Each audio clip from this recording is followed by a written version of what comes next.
Hey, Pacific Beach Presbyterian Church.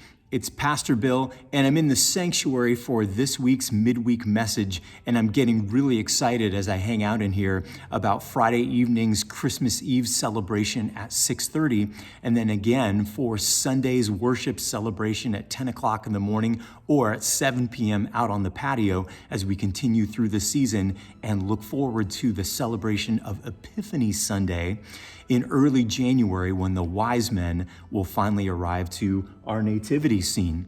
In the meantime, this last week, I finally had the chance to take the last pieces out of the box of this nativity scene to bring them into this sanctuary in preparation for Christmas Eve. And of course, as you look at the nativity scene, I'm sure you can guess what scene parts I'm talking about. They're really right here, of course. It's the manger and it's the Christ child.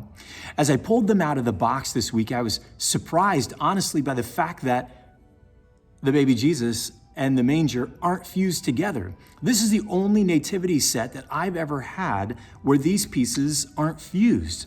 And what I love about this is, to me, it's a symbol of how a lot of us live parts of our lives. We may have something like the manger that's kind of a foretaste or a foreshadowing that something's on its way.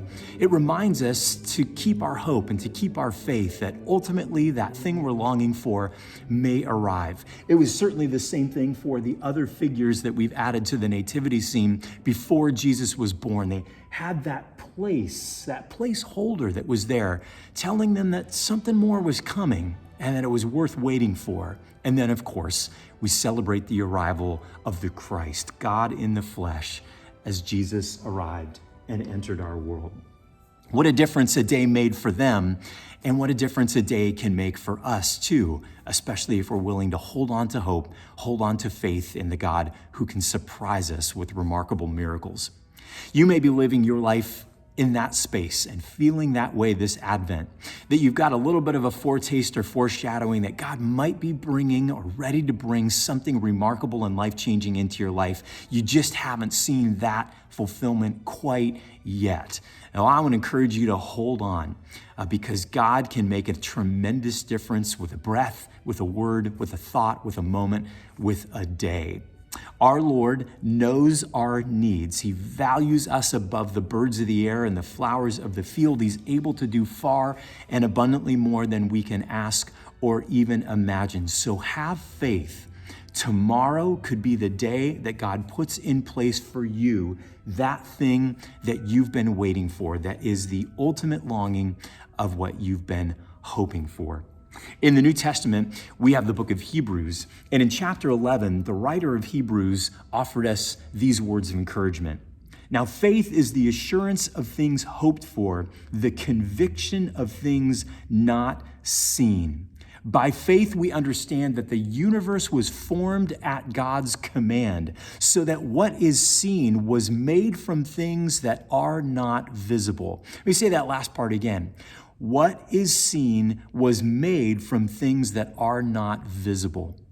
I know that you're not seeing everything that you hope for and long to see yet, and yet God holds on to those things that are not visible to us so that in the right time and in the right way, He can present them so that we are able to see them and embrace them and feel thankful for them.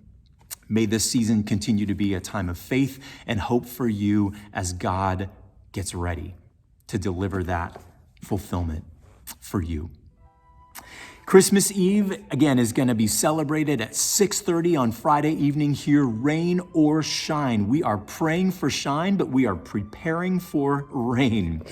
And so that tradition here at Pacific Beach Pres of being out on the patio with lit candles to sing Silent Night at the close of the service, if rain or wind prevents us from being able to do that, we've got plan B in place. We've got some battery-operated candles that'll be here in the sanctuary, and so we can just continue with our worship service here in the sanctuary in the warmth of this space and hold up those candles and sing Silent Night together here, warm and dry, as we conclude that part of the service and get ready for Christmas Day.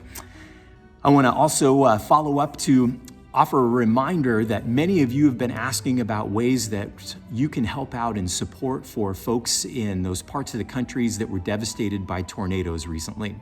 Steve Ritz, one of our elders, our elder of outreach and mission, reminded us this last Sunday that we have some efforts coming up to support Presbyterian Disaster Assistance, one of our denomination's organizations that responds to natural disasters, and they are hard at work right now in those parts of the country that are tornado torn.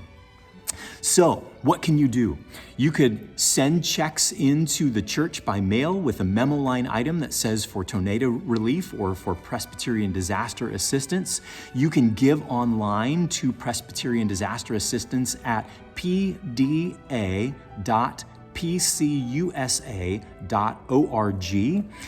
10% of our Christmas Eve offering that will be collected during the service will be given directly to PDA in support of their efforts. And on Sunday, December 26th, this coming Sunday, we will take a special offering to collect money for PDA and for their work. So for those of you who have a heart for that, thanks that you're a cheerful giver and a compassionate supporter for those who are struggling and in need of relief right now. I also want to say thank you to those of you who contributed to the sock drive during November in support of our Community Christian Service Agency and their work to keep people comfortable and dry and warm during colder months of the year. The great news is that the contributions and donations you made filled 2 large trash bags full of great new socks. So those will go out through CCSA to folks in need throughout the season. You're doing great work, PBPC. Keep it up, and thanks for your partnership in ministry to those in need in our community. I want to say a happy birthday this week, belatedly to Irene Forbes, who celebrated on the 21st. Today to Rosemary Rogers on the 23rd. Denise Zimmern, one of our deacons, celebrates on the 27th, and Kristin Linberg celebrates a birthday on the 28th. And so happy birthday to all of you. PBPC, it continues to be a privilege to serve as pastor here. It's great to be in partnership, and I look forward to these remaining celebrations of the Christmas and Advent and Epiphany seasons as we worship the newborn King, our living Christ, together. Blessings to you as the week continues. I hope to see you soon. Bye. Sleigh bells ring, are you listening?